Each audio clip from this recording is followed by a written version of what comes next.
You are the master commander in your reality. You don't ever play the victim. The work that they're putting in is not paying dividends. You're able to choose how you respond in different environmental contexts rather than being emotionally reactive. Cultivation of planting those seeds of desiring to be a better man has enabled me to not only have peers or friends. Put yourself on a path to bettering yourself in all the different ways. Men need other men. Men need each other, 100%, just like men and women need each other.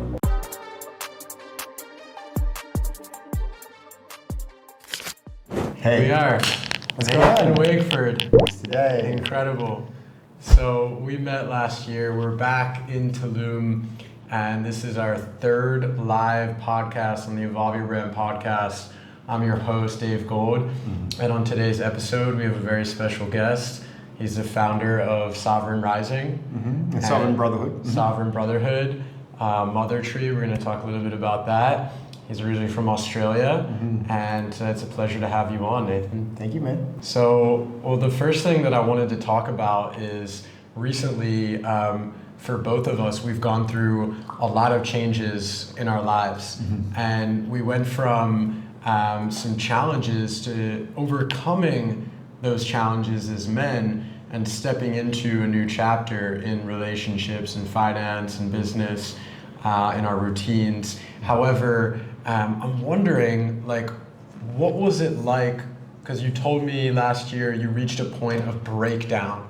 So what was it like to reach a point of complete financial breakdown, and how did that kind of shift your perspective on resilience and purpose in life? Okay. So I guess to give some context, it was more an extended cash flow shortage. So, where do I even jump on this conversation? So 4 years ago, I came to Tulum, having just exited a company that I built up into a multi-million-dollar business. I invested into a legacy project called Mother Tree, 17-hectare development, and through that, during that time, we're off to a quick start, but then I had a relationship breakdown. So I ended up separating from a woman that I was engaged to. And from that moment, I went from that relationship into another relationship, went from selling a property every 6 weeks to 2 months to not selling a property for a whole year. And so that dried up my cash flow. And during that same time, I was also setting up another business, a cafe and coffee shop, which the landowners of the place decided to do some construction. No more coffee shops, Nathan? No, well, maybe not. I wouldn't say no more, but I'm taking a hiatus for a little bit. Okay. So that business went from being profitable to not profitable really quickly. And then I had two business partners that didn't want to be involved anymore, so I was carrying the weight of that business. So any income I was earning was going into the settling of my ex-partner and also going into sustaining a cafe. And so basically it led me dry. So what ended up happening was, I reached a point where literally I got down to like 100 pesos. No way. And having millions of dollars worth of assets in land, and yet having 100 pesos and never having borrowed money in my entire life, really up until last year, aside from growing up and my parents supporting me. It was a very humbling experience to have. And so it really got to a point where I didn't have money for rent, didn't have money for food, didn't have money to buy dog food or gas for my truck. And I went from that position to then having a breakthrough moment, you could say. Just basically giving over direction and guidance to God, and just said, you know what, there's nothing I can do now, because anything I'm doing doesn't seem to be working. So I just took my hands off the wheels, and then magic started happening. There's numerous stories. I was given a place to stay for 2 months, and then I got to a moment where, having not sold a plot of land for a whole year, I then sold 4 plots in the matter of about 8 weeks, maybe by the time the deals were done, 12 weeks, and which generated around 350,000. So that was a huge contrast. And really what it showed me was a willingness to let go and trust. and to know that you're on the divine path, and to make sense of all the adversity in a way that was strengthening me. And what I ultimately did, aside from giving me some deep life lessons, is now set me on the path that I'm now on, which is about obviously masculinity, building masculine frame, and it was a catalyst. The breakdown was a breakthrough. And since that moment, I've been on a very upward trajectory, because what I relied upon some knowledge and experience and breakthroughs of the past and certain behaviors that elevated me. I returned to those even when I didn't want to get off the couch and I was deeply emotional, because after my first breakup, I got into another relationship, went through another breakup, and so I was just in a rut, and it all just seemed so difficult, and it wasn't, and all my hard work wasn't at all paying any dividends. So, do you feel like a lot of other guys are going through that right now? Those kind of feelings of like the work that they're putting in is not paying dividends, and they're not seeing a return for how much that they're putting out into the world.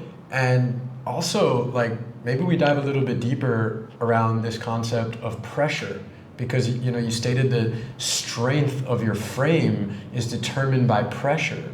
So how do you stay aligned with your values when you're under so much stress? Well, that's a concept of what I just discovered was developing my masculine frame. And that's essentially what you mentioned, the ability to endure intensity. I call it intensity, whether it's emotional, physical, mental, even spiritual intensity, and maintain integrity with yourself. So the way I came out of it was I started to get out of bed early. I started to wake up and then go straight to breathwork, meditation, working out. I did that now for the best part of 12 months straight, or even slightly over that. And I mean steadfast discipline. And what I realized is no days off. So weekends I allow myself some grace to sleep in a little bit, but weekdays, no. And so 18-hour fasts on top of that. And what was interesting was when I went from a reasonable effort to an unreasonable effort is when my life changed. So the reasonable effort was, I was working out 4 days a week. I was thought I was eating healthy. But yet I got to a point of 102 kilograms in weight. I was not healing. I was constantly carrying aches and back pains, and was completely lethargic, lacking all intensity and vigor. And I went from that into, I took some metrics at the start of this journey, and I was just wanted to break it, to find out what was at the cause of that. I'm 46 years old right now. And I thought, shit, am I getting old? Well, what is this? What is this about? Why is it that I'm eating healthy, I'm lacking energy? And to be frank, I was doing 20 push-ups and then I'd be exhausted. Now, just to say, this morning, every day now, I'm doing 100 burpees, and I'm doing them in like 10, 15 minutes. So it's a monumental turnaround. And so there was a problem-solving mission I went on that ended up being the masculine frame, but I didn't know that's what it was at the time. So essentially what I realized is, I started to develop my testosterone levels and optimizing them. I changed the way I was working out. I changed my nutrition. I started calorie counting. I started reducing cortisol, getting better sleep. The intermittent fasting helped to clear up my digestion, which was really shit. Soon my energy came back a lot. And then as I started to have that consistency and discipline, my confidence started growing, my momentum started increasing. And then I realized I'd done something pretty profound. I'd gone from that, and this is to answer your question, yes, I do think many men are in that place because I'm coaching them. Because what I ended up doing was I ended up developing a system to take men from the place of overwhelm, resistance, the glass ceiling where you feel like you just can't get past, into disciplined, building up your self-respect and self-esteem, having that consistency towards your goals, having clarity in the outcomes that you desire, and having a strategy to get yourself there. And so what ended up happening was, once I'd done it for myself, I started to apply that to some men close to me. And if you see me on Instagram, Sovereign Wealth, you'll see... Sovereign Wealth on Instagram? Yeah, okay. You'll see some of the testimonials of the men that have gone through that path in the matter of 4 months. So the first part is the physical, and in the past, to be upfront, I thought I was healthy and fit. I underestimated just how important it is not just to be fit, but to develop yourself into a place of physical dominance, physically strong, ripped, ability to fight. And then I realized what I was actually doing was developing my masculine frame. So this emotional heartache, which is what I meet unframed men, not only unframed physically, meaning they're not in a strong physical condition and ability to defend and protect and, have their perseverance and energy.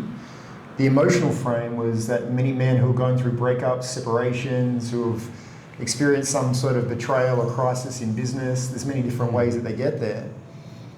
They end up having these emotional breakdowns. And that's ultimately a sign of an unframed man whose external circumstances become bigger than what the man can handle. So there's a lot of talk about men losing their masculinity these days, and this rise of young men following Andrew Tate, and there's a lot of misconception around what it means to have a strong masculine frame in today's world. So what does it mean to really build that strong frame, and why do you see it as such a critical foundation in men's lives? Well, so there's two prime aspects to the masculine frame. One is having an internal frame of authority and an internal frame of reference. So an internal frame of authority means you are the master commander in your reality, meaning you don't ever play the victim. You don't blame people outside of yourself for having control over your life, having more power than your own discretion in the way that you show up or experience life. So that takes radical responsibility to say, I'm responsible for everything that happens in my life, including when this person treated me badly, because ultimately you chose it to be in a relationship with that person, or you chose that business partner, you chose not to enforce boundaries, you chose, maybe not to exercise, discipline in your environment for what you'll tolerate and what you won't tolerate. And the other one is the internal frame of reference. And so that is it's similar but different. That's when you don't seek validation, you don't seek approval, you start to recognize that your love comes from within and you start to develop that. And the way that you develop that in the masculine setting is through disciplined self-care. So for me, that means getting up before 5 a.m., so typically 4:45 a.m., and taking care of myself as a priority. See, where so much of what we are told as men, and why I think there's an epidemic of weakness in men, is that men are not, or boys are not being raised by fathers who can show them how to become a man. It's said that a woman or a mother takes a baby into a boy, and then it's the father's responsibility to take the boy into a man. And so if the boy doesn't have the lessons of the father, then he ends up moving through life really interpreting, his relationship with women in a motherly context. He doesn't understand that a romantic female reflection is very different to a motherly female reflection. And so he approaches women like their mum, trying to stay in favour, trying to earn their affection, right, and praise, rather than having that source from within.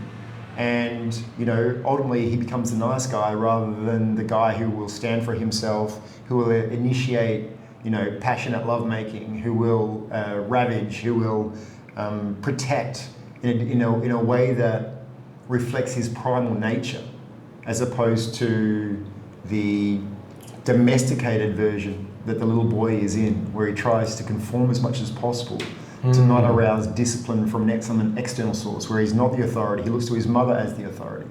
So there's this stage in the masculine development that's missing for most men, and that's why we have so much weakness. And so what I've basically done is created this modern day rite of passage to initiate men into mature masculinity. Well, how do you kind of balance that ferocity and that tenaciousness as a man, that high standard, that killer instinct, with compassion and empathy for others and leading with your heart in communication and business and relationships? Well, I think exactly that. So there's a process that I often take men through, which is the balancing the killer, or the primal nature of the man who will protect, who will fight to the death, with the man who's connected to his heart. So I think there's a lot that have one side but not the other, and vice versa. Some men are very connected to the lover but have no primal killer nature. Therefore, when there comes to a fight, it's the woman has to defend themselves. the man will run away, and he's not willing to risk, his own well-being. So that's if a man is only connected to his lover. If a man's only connected to his killer nature, then he doesn't really fit into society. He's incapable really of deep emotional connection. So you need both. But where I think some men make a mistake is they think that, for instance, they don't want to be emotionally reactive, that they shut off their emotions entirely. That's not what I'm suggesting. You're very much connected with your emotions. You're connected in a depth of feeling. However, you are able to choose how you respond in different environmental contexts rather than being emotionally reactive. An unframed man will be emotionally reactive, meaning he's triggered by something, he launches into rage, screaming, crying, whatever it might be. He has no ability to moderate his emotions. A framed man will still feel emotions, but he'll choose how he responds in an environment, and typically he does so to restore order and harmony. A man who's not able to do that, who's effectively unframed emotionally, becomes emotionally reactive and adds to the chaos, adds to the overwhelm, tries to prove a point, tries to be right, and contributes to chaos rather than to harmony. Interesting. Well, I definitely think that you're onto something, and I've noticed the results that you've gotten in other people's lives over the last few months have been pretty dramatic, and also just the fact that men are looking for this kind of support and this guidance for someone that really cares about them, but at the same time, you also have to make sure that you don't put up with things that are not okay. So we talked about this the other day. What are some of the things that you have zero tolerance for, and how did eliminating them transform your inner circle? Sure. Disrespect, lack of integrity would be two problems. Dishonor, disrespect, so they kind of go hand in hand. So a lack of integrity means I can't trust a man, or a woman for that matter. So the people who are closest to me are the people who I can trust. And it's a very different relationship because I will deeply take care of those people. There's a deep level of care. And you could say that the way I approach it is I have a very small inner circle of very close friends. Then I have a medium circle of people that I'm connected with and I appreciate, and we're friendly towards each other. And then I have an outer, acquaintance, and even beyond that I have people that I obviously don't know or very rarely meet. But to get into that inner sanctum, there's typically some sort of alignment also with my purpose. You're going in the same direction as me. There's a reinforcement of each other's trajectories. We empower each other. I've already mentioned integrity and trust. And increasingly what I'm noticing is to have values alignment and to have this trustworthiness and to have this reinforcement of each other. If they're men, they typically have to be framed now. So that wouldn't have been as important before. Trust was meant to be there, but this framed masculinity, and the reason why that's become important is because that's who I want to be surrounded by. That's who sharpens my edges. That's who holds me to a higher standard. And in doing so, what I find is I'm living at my optimum. I'm living at my edge. So the people I want close to me are those who most closely reflect who I wish to become or who I'm in the process of becoming. And we're empowering to each other's lives.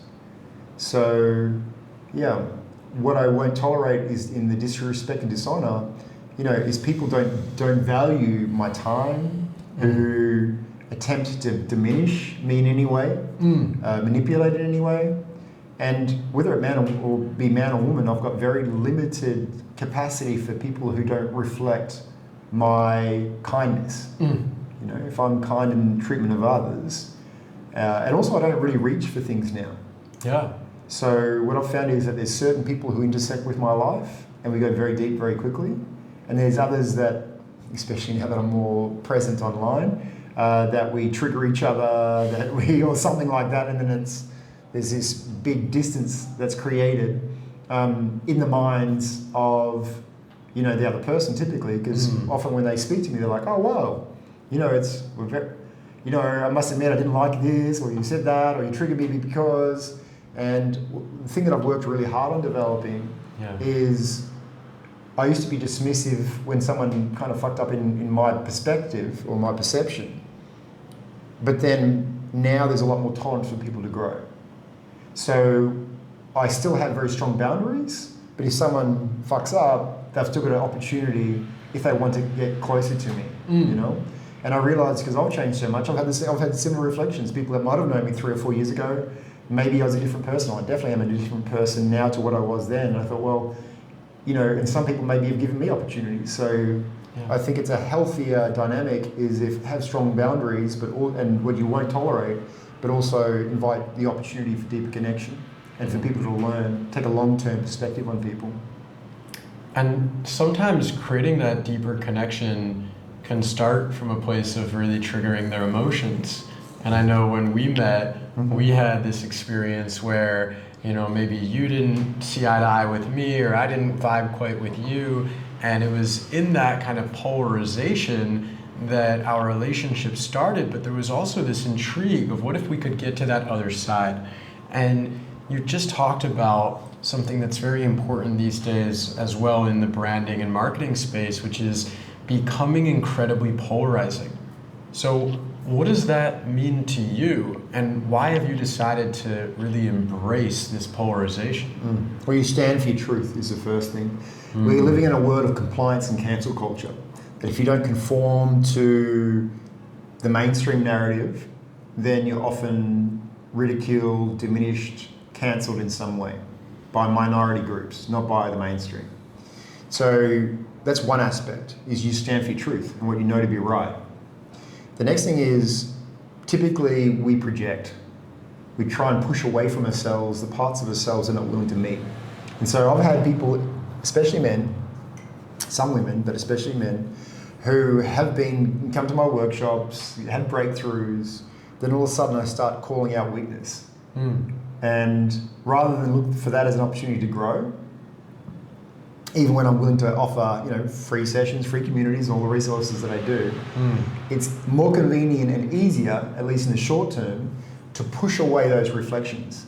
And instead of looking at the triggers, which is a sign of maturity, some of these men are pushing away, you know, and all of a sudden they're avoiding me. And I know for a fact I've done nothing directly to them. I haven't even spoken to them.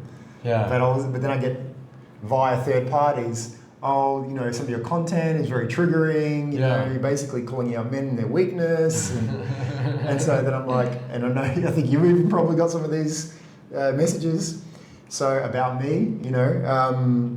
And definitely. Yeah, I was like, actually, yeah, I have. it's not uncommon. No. But then on the other side, I have incredible loyalty, appreciation, admiration, honor from the people whose lives I directly touch. For me, those people are much more important in where I need to focus my attention than the person who gets triggered by me and is unwilling to look at their wound. You know, if anyone who gets close to me for long enough knows that I've got a deep commitment to well-being of the people who are closest to me and who are choosing to rise. You know, it's my mission, it's my purpose, my legacy in life. So if a man's ready to step in that path, I want to see him rise. And so sometimes it also is not so comfortable if I call a man out, you know, if a man's out of integrity and I call him on it, if he's committed to not being in integrity or committed to his victimhood, he's probably not going to appreciate my feedback, you know. And I don't just give it willy-nilly. I'm not someone who just calls people out continuously. It's typically in an environment where they do something that impedes in some way on myself. And then it's like, well, listen, I'm going to call you out on it. I'm not just going to create distance and then ignore you. I would rather just bring it straight to the attention and say, let's resolve this or fix it. And so, it's a little bit more direct. And one of the things where that really came from was the moment that I reconnected to that primal killer nature within myself, the willingness to be aggressive. I became willing to defend my boundaries. I became willing to confront and not fear the repercussions for me standing in my truth and for me upholding a high degree of, you know, ethics and, you know, just call it a degree of well-being inside my environment of influence. So those that diminish that, I'm going to bring my attention towards them and express it. It could be different. I experienced something similar when I was starting out in the entrepreneurial space. the cancel culture and public shaming and things like this. And it felt very difficult at first, like, who do I trust? And a deeper desire to dive into what are my true values and who are the people that I really want to surround myself with. And fast forward a few years, and well, some of the things that I used to think were not possible are coming to fruition in terms of the people that I'm dating, the people that I'm creating content with, the ones that are joining into my coaching and consulting programs, and just the cultivation of planting those seeds of desiring to be a better man has enabled me to not only have peers or friends in the industry, but also created a brotherhood. And I know that that's really important to you as well. So how are you cultivating brotherhood with the men that are around you, and what impact is that having in your life? I think there's 2 points. The leading you were talking about really an optimization of identity, where you start to put yourself on a path to bettering yourself in all the different ways. So ultimately, through that process of me having the breakdown to break through, I discovered this path of identity optimization. And that's, most people don't recognize just how dramatic that change can be. If you consider that identity optimization is really a death of an old identity and the creation of a new. And if there's a death of an old identity, there is a dissolution of everything that was built on that previous identity in order to transform it into something bigger and greater. So interweaving up with the second part of the question, what I found is that men need other men. Men need each other, 100%, just like men and women need each other. But men need each other. And so many men try to fly solo, and they face their troubles and their pains, overwhelm, resistances alone, but with only the level of thinking and resourcefulness that created the problems in the first place, or the challenges. So having the context of men who are supportive, who have wisdom, who have experiences, who have been in similar places and got out of them, it can make that journey a whole lot better, and to be able to share from that place, but also to be having a clear strategy to go through that death process of the identity is, I found, essential. And part of what got me out of it was, just sometimes, someone will just make 1 or 2 comments at the right time that completely sends you on a new trajectory. Yeah. And one of them was around, the guy that I'm working with. He's actually one of my clients, and I've had tremendous transformation, has been accomplished for him.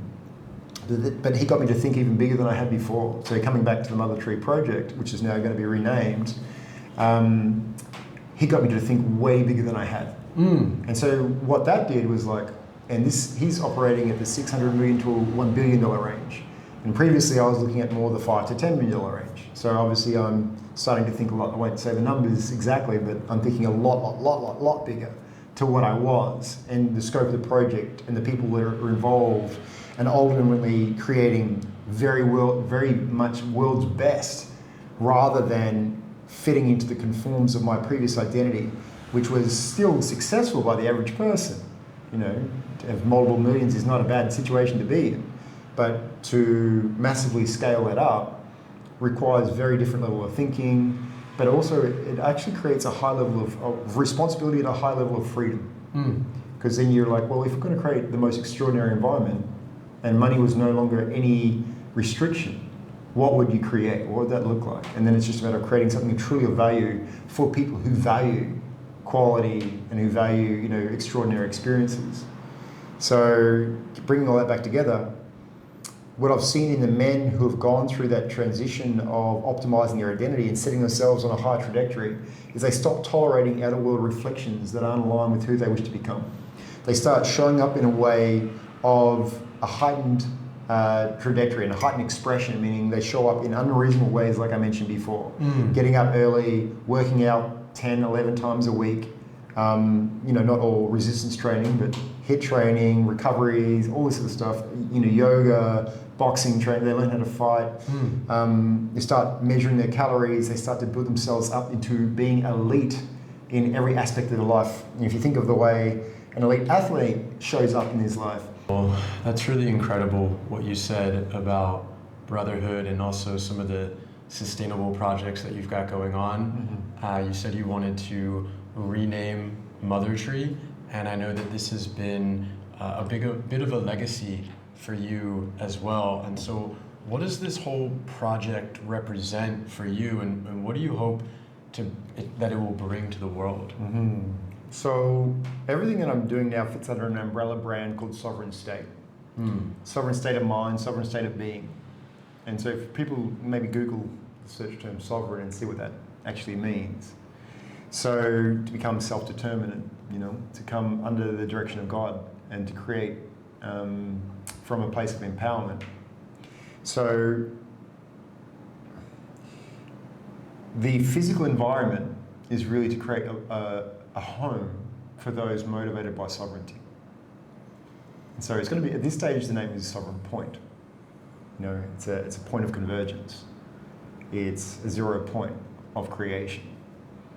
And part of the ambition was to create this home where, if you could imagine, and so much of my life right now is life optimization. So you could imagine an environment that is optimized for thriving, physically, emotionally, spiritually, mentally, where the environment itself was not only aesthetically beautiful, but it supported thriving in terms of the food you ate, the type of people. It's a vetted audience, that so much of the environment, if you think just for a second, the contrast of how our society is, where there's, those that are health conscious, we're reading the backs of labels, we're worried about endocrine disruptors in our food supply, where, there's all these food additives and preservatives that are not good for people, but are good for products staying on the shelves for extended periods of time. There's EMFs, there's dirty electricity, there's the architecture itself, there's brutalism versus something can be so beautiful, and functional and actually harmonize and uplift energetically. And this gets into same with food production. So having food security and the food not being injected by weird things or genetically modified, but instead being nutritionally dense, having high mineral content, grown with electroculture and similar technologies that harvest ether and channel that into the food, to educational systems that that foster and nurture creativity and imbue values that will support well-being in family units. Where children know, they can form their identity over a period of time rather than having a state tell them who they should or shouldn't be, especially in areas like genders, where children aren't forced to go into medical procedures without having informed consent, where you've got optimal environments for detoxification and healing instead of just purely a pharmaceutical approach. There's a more holistic well-being approach and a preventative approach through nutrition, through detoxification, removal of parasites, everything down to the types of clothes that you wear, the lights that we use, instead of being LED, being traditional golden lights like this, you can just feel the difference, in lights. There's so many differences, the use of frequencies that are harmonizing instead of destructive. There is so much that can go into intentionalizing an environment that sustains thriving naturally, such that when you're in there, you're like, oh, I feel the stress leave my body. Oh, I feel calm, I feel at peace. So part of the inspiration was that I'd go to a festival. It's like Burning Man, or there's some others like Confest in Australia, Beloved Festival. Have you been to Burning Man? A couple of times. Burner in here? Yeah, a couple of times. I had a tea fest there, a tea hut. Back to often people go to those environments, they feel free, they feel expanded, they feel like they can move through life without oppression. So for me, there's certain responsibilities to be part of that environment. You've got to have a high degree of care of yourself and care of others. That's why it's a vetted audience. But at the same time, when you're in such an environment, there's that reinforcement, there's this desire to ensure each other's well-being. Yeah. And so we're trying to restore community, common unity, as opposed to in the way that we live, in the way that we interact with each other, as opposed to the separatist approach that's increasingly being fostered, where people are also meeting through technology rather than hand to hand and in the physical, and dancing together and singing together and eating together, you know? So for me, I wanted to create and foster an organic environment which reconnects us with nature, as opposed to a synthetic environment which disconnects us from nature and each other. Yeah, wow. You know, what's coming up for me is when I left the States to change my life, I landed in a permaculture farm. Permaculture was from Bill Mollison in Australia.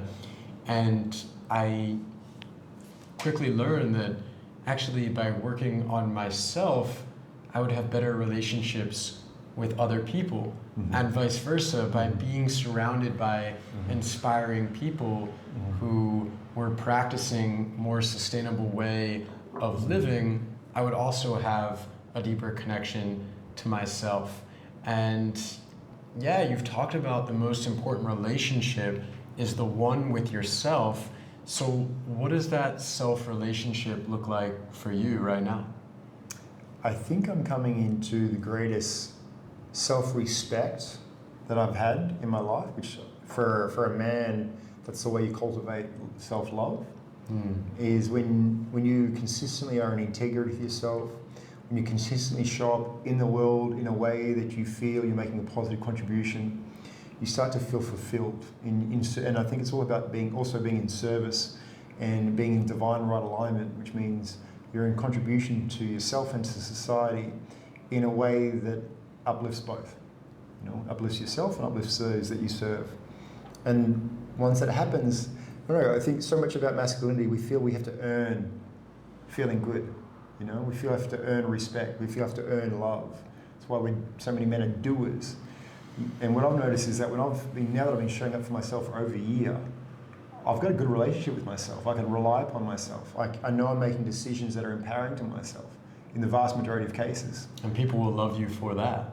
And well, what it does is it gives me greater bandwidth and capacity to care for others. When someone's really not taking care of themselves, then they don't have a lot of bandwidth for caring for the people around them. Or some people sacrifice themselves to take care of others, and then not themselves, and when they don't get the immediate reciprocity or something like that, then they end up building resentments and pushing people away, and it's when you get that isolation again.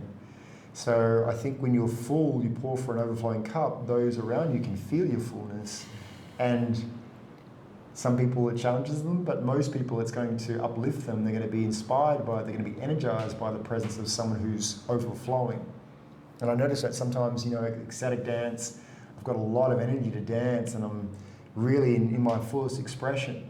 And it becomes almost magnetic. The other people that are around you, they start to open up more in their dance and their movement and their communication, and really leading by example through your vulnerability that is a superpower. You're empowering other people to step up and to lead as well. And so my final question today that I ask all my guests is, how are you looking to evolve your brand, and what is also the legacy that you're looking to leave behind with Sovereign Wealth? So Sovereign Wealth is just the personal Instagram profile. Sovereign State is the umbrella. Sovereign Point is the community. And you've noticed, obviously, there's this theme of sovereignty. The legacy is I'm creating something new. Sovereign Point is a new concept called a thriving village. Something that I discovered through the transformation from Mother Tree into Sovereign Point was that I recognized I did not yet have the maturity as a man to lead such a project. I didn't have the consistency of discipline.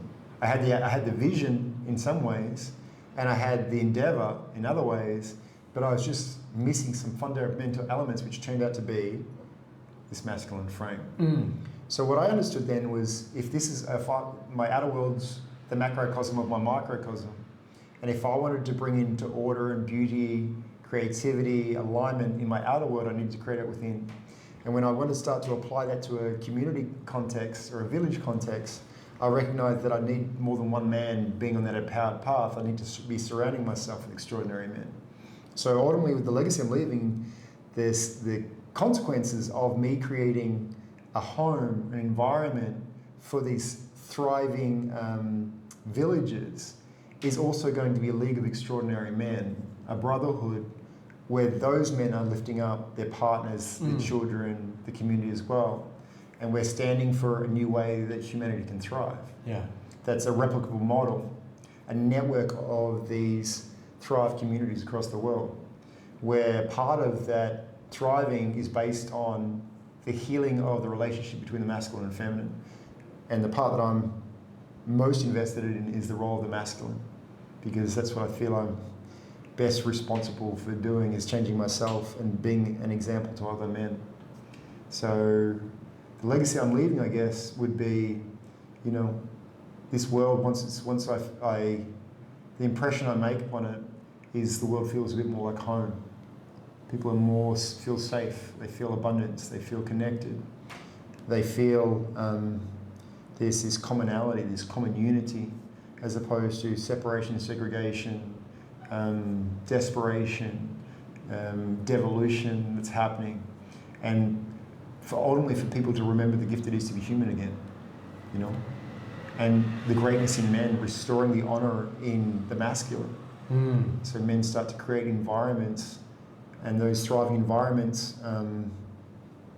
you know, the feminine starts to see the value in men again. Yeah. You know, and what they can provide, and what they can, and the environments they can create, and then we tip the balance, instead of in competition to each other, back into service to each other. Well, I've seen it very often, a lot of men who are struggling with anxiety, depression, sleeping disorders. They are going through some financial hardships, divorce, breakup, regret. They're going through a lot. But also we have a lot of pressure in the society as men to step up and to be the provider and to be the leader and to create the powerful content and to speak our truth. And so I think, you know, with what you're doing and the way you're putting yourself out there in the world, it takes a certain level of courage and bravery, you know, the courage to be disliked. And I think this is an invitation for anyone who decided to tune in and listen to this podcast until the end to really reach out and speak your truth and let us know what you're going through, because we actually fucking care. So we want to see you thrive, but we're also not going to put up with, you know, low vibration behavior. So make sure that when you do show up, you do it with integrity, you do it with valor, and you do it with honesty. And is there anything that you want to end with, and how they could reach out and how they can get in touch? Just that it just takes a decision. Yeah. So often men will find ways to maintain their current suffering. And if you're continuing to experience suffering, you know that that's a choice, that you can change it, but you have to be willing to take action and do things that you haven't done before. And often when I begin to work with people, they see how quickly their life transitions for problems that they've perpetuated for so long, just because they didn't have the courage to ask for support. Or they create these stories in their mind where they don't need it. I'll figure it out myself, or it'll cost too much money, or, you know, whatever other things. I can't because of my wife, I can't because of my family obligations, I can't because of X, Y, Z, I'm too old, too young, too fat, don't have any money. Like, it's all bullshit. It's all a story. It's all a really entangling... Pathetic. What's I just say? An entangling, restrictive story. Ridiculous. And it doesn't need to be that way. No, it doesn't. So, you know, in my case, I've got free resources to begin. If a man's starting on his journey, then there's a place for you. If a man is now ready to really commit to himself, then there's a rite of passage that the man can take. If the man is then already smashing it and wants to find the next highest level, this exponential creation that happens when you reach an escape velocity, when you surpass the previous limitations of your identity and you start to step into new territory. You've got retreats, you've got one-on-one mentorships. Then you can start to have that one-on-one coaching, and that's where I'm working with men, everyone from very much at the start of the journey in financial challenging difficulties to men that are stepping into extraordinary timelines and trajectories and what they're creating in this wealth, and in the top 0.1% of business, you know. So it's a big scale. It's big because so many of the challenges of the men, even in the high levels of affluence, many of them mirror challenges. You know, if a man's not in his power in his relationships or in power in his physicality, the challenges are the same, you know? So there's actually, all I'm saying is that there's a possibility to change the trajectory and you're on. You just got to make a decision that you've had enough suffering, you're ready to do something about it. Well, if you're ready to do something about it, reach out to Nathan at... So Sovereign, yeah, you can either find me Sovereign Wealth on Instagram, that would be the easiest way. And from there, you know, any path, or reach out to this man. If you're seeing this podcast somewhere, and I'm sure you'll be able to direct them towards me as well. If you want to be a guest on this podcast and you're a fellow leader, if you want to come and attend one of our retreats, the Sovereign Rising Retreats, the Awakened Warrior Retreats, reach out, let us know. And thank you for tuning in. And the only cost of this podcast is to share it with one friend you think would benefit and find value in this information. So thank you for tuning in. Appreciate you, Nathan. Cheers, Dave. Cheers.